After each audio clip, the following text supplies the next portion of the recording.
No. Well, thank you, people. I don't blame you if you've forgotten me. If you haven't, then more applause for you. Thank you for the support. But if you have, it is I, Trini Werewolf, the one and only. And this time for the fifth time, I think I sorted everything out. It's been the usual fight up with life, with work, with more work. But I think I figured out everything now. And no better time than with CPL having just wrapped up. TKR come true, they get a fifth title. It's probably the worst outcome for the future of West Indies cricket and CPL, but it is what it is. And so, in going over the kind of season it's been, something stood out to me that I found very interesting. So many of these teams sort of paralleled each other, and they had so many highs and lows, if you will, but yet their fortunes contrasted greatly. You'll see what I mean. I feel like the best two teams to take a look to start off with this would be Antigua and Bermuda Falcons and St. Kitts and Nevis Patriots. I don't know why there's another St. Kitts here. Is it just because of the and? My goodness. Somehow St. Kitts still managed to come last. But that's besides the point. So yeah, on paper, you can say that St. Kitts performed better because technically anything is better than just one win. So they managed to pull off four, mostly by virtue of Barbados so shockingly being utterly foul, stinky, dilapidated.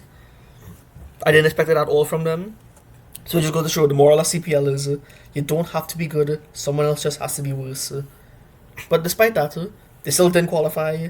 And while Antigua only managed, I think they won 3 or 4 last year and won 5 this year, they managed to qualify. So they probably got the better result out of it. Got eliminated right away, but still, they managed to qualify. Now, when I said that they had a lot of similarities between teams, the one that stood out to me when looking at the squads for St. Kitts and for Antigua and Bermuda is that neither team really knew how to build a squad. I don't know if I said it outright when I was going over them before CPL, but when I look at this squad, there's some players instill confidence. They're like, oh, these people could give you runs, these people could give you wickets, but then everybody together, you're like, I don't know if it works as a team. In terms of, I might not get runs, the runs that I want from a top order, or the middle orders are going to be shaky, or I do not have much confidence in these finishers, and it showed a lot of times. But the numbers will speak for it better than what I could say here. And it was also the same thing for St. Kitts and Nevis, but I feel like it was worse in the sense that given how awful they've been over the last 3 years, and how many of the same players are there, for them to at least not come last again is a miracle. A lot of it had to come down to some of the players that they traded in. A lot of these players didn't show up, which is the next issue with CPL. Why is it that so many teams insist on picking players that they know will not be available because of a series or for whatever reason? Is it just so they could get easy replacements later down towards playoffs? I mean, I just don't understand it. But yeah. This was also more surprising because a lot of the people they retained weren't even weren't even part of their main playing 11. So I'm just there like I don't know what's the point. But yeah. Yeah, those are my main issues with the squad. They just that neither looked really good, but they both just had the issue of they don't look like a team because well let me go back to St. Kitts. If I did a few more things I could say here. But given how so little most of these players performed, you'd have to imagine that they'd have to like really outperform, or it'll just be the same nonsense from last year. Because there's only real consistency from like Spiceman last year. That's really it. I know Evan did alright, but not much from anybody else. But a lot of it came down to so many people being just out of position. There was a lot less structure here. I mean, there's still no structure, but it was, like even worse because Louis was opening I think one game, then he was coming like 5, 6, and 7. Myers was opening, then he started coming on like 5, 6, and 7. Just they didn't know what was going on at all. But yeah, and unfortunately the numbers reflect that a little too well. So let's jump into. Let's start with Antigua and Bermuda Falcons, seeing as they qualified now. Kareem Agor leading the run scoring for them. Now this man, whew, oh, there's so many things to say here. My goodness. Now man got picked for Nepal, and I mean credit to him for performing well enough to get picked. But Cricket had an article saying that he was picked for his outstanding performances in towards the start of CPL, but his form had cooled off in the later half. This man's form froze to death. It succumbed to starvation. This man made 218 runs in, was it, 5 innings, and proceeded to make a singular run in the next 6 innings. My goodness. Yeah, man was on top of the world, and then he fell to the center of the earth. But yeah, credit to him for at least for starting off well at least. But yeah, just looking at these like top few names here, you can see what I meant where there's not much confidence. There's some level of consistency might not be the right word. Everyone's giving you similar volume of runs, but no one was outstanding per se. Gauss came in towards the middle. I still don't know who he replaced, and he did all right. Django was very very surprising me. Like I'm only now seeing that man played. I knew he played just the 4 games, but he got 350s out of that. Big up Django. Yeah, and I think training that I'm surprised TKR didn't try and take up after he started doing alright in ODIs, but yeah. So he did alright. Same with Shakib and Emad. These are people who aren't good enough to bat in like the top 4 or 5, but some of them kind of had to just because of the squad construction or lack thereof. So yeah, for volume of runs, it's better than what you would have expected from them, but for the team, it's not what was needed. Had there been like, but more people given like 200, and then someone give like 300, like 350, you're like, oh, this was much better. But yeah. So pretty average throughout, and then just tails off. Jimbo gave them nothing. It was very sad to see. At least last year, he had the excuse of struggling with injuries. So even this year, while he was fit in quotation marks, still gave them nothing with a bat or ball. So it's quite unfortunate that the gamble of Jimbo might be coming to an end. Yeah, so there's him. Wickham didn't really get a chance. I didn't. Osama Mir. He played. How much games did he play? 7. Oh, I didn't even realize he was there. I thought he also left. So oh well. Yeah, Jacobs flopped. Yeah, Springer was also thing. Thankfully, they had the foresight to have seen us. Well, not foresight. They had watched an entire season of Odin's stinking it up at St. Kitts to say, you know what? 2 matches in or 3 matches in, you didn't do anything. You could just watch from the dugout. You could enjoy the match from there. And so yeah, that worked out. That worked out pretty well for them.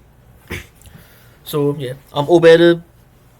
Don't even know why I mentioned Obed, but yeah. So yeah, over long story short, for Antigua and Bermuda Falcons, they got people contributing, but given their roles, there just wasn't enough.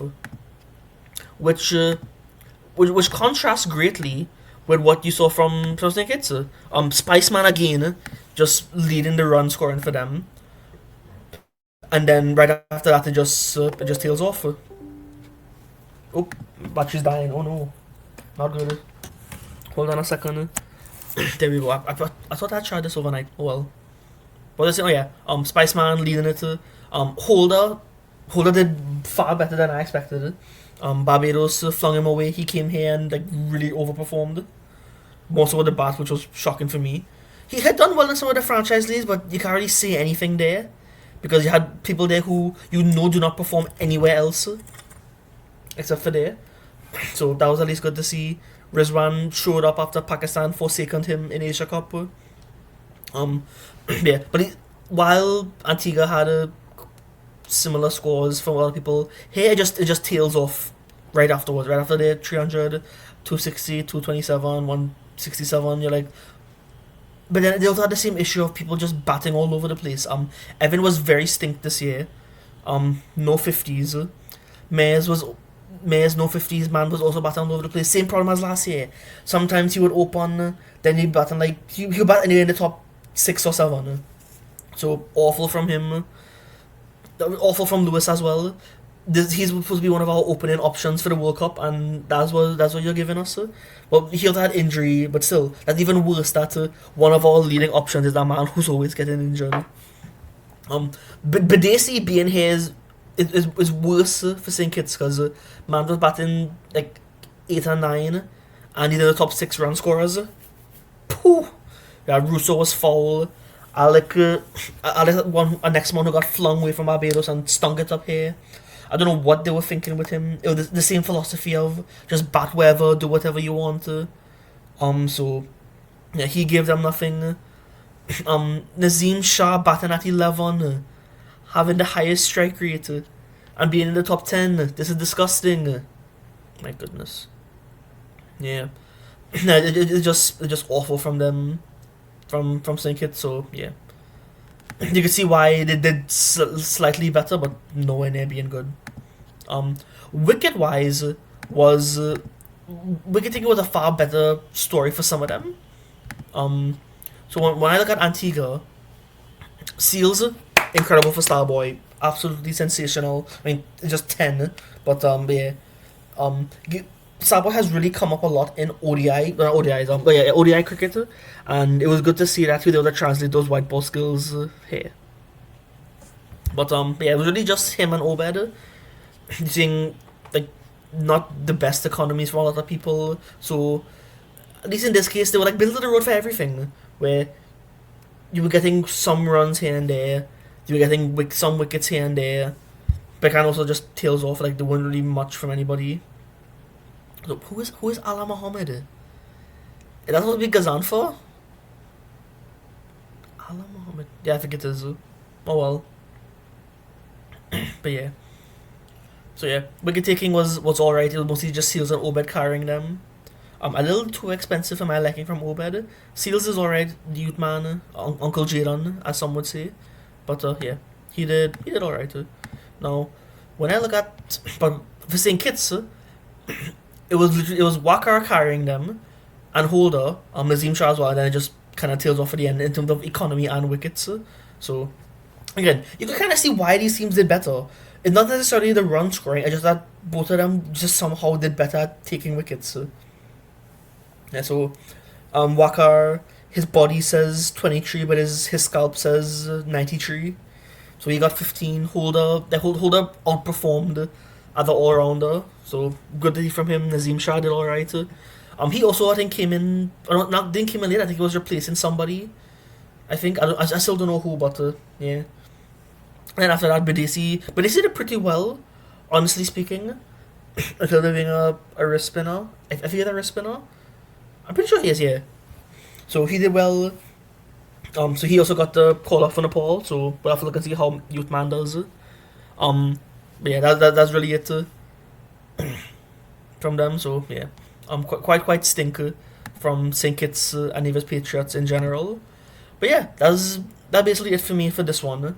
Just to summarize, both of them had like terrible squad construction because Antigua just no one gave confidence. St Kitts gave even less confidence because the people did bad, and most of them ended up still doing bad. But yeah, somehow these teams just managed to find a way to bowl oppositions, or just bowl better in general. But I think the consistency, I guess, of Antigua giving you like most of them giving you like between 150 to 200 runs is what kind of saved them.